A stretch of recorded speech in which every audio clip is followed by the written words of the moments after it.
Hi everyone, in front of me I've got Motorola Moto X40 and let me share with you how to clear the browser on this device.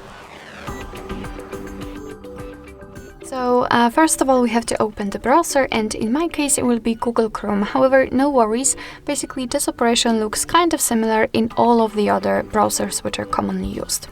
So let me open it, and then we have to tap on the three dots icon in the right upper corner.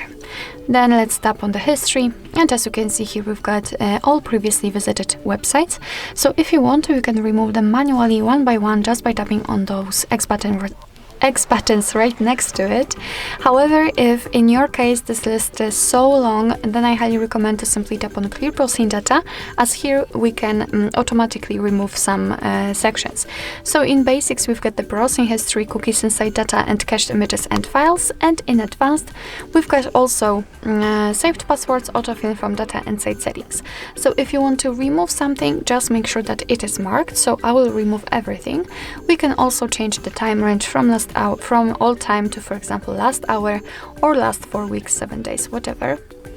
And then if you're ready, just tap on clear data, and as you can see the history is empty, which simply means that we just successfully removed actually everything. So basically that's all. This is how to clear the browser in your Motorola Moto X40. Thank you so much for watching. I hope that this video was helpful, and if it was, please hit the subscribe button and leave the thumbs up.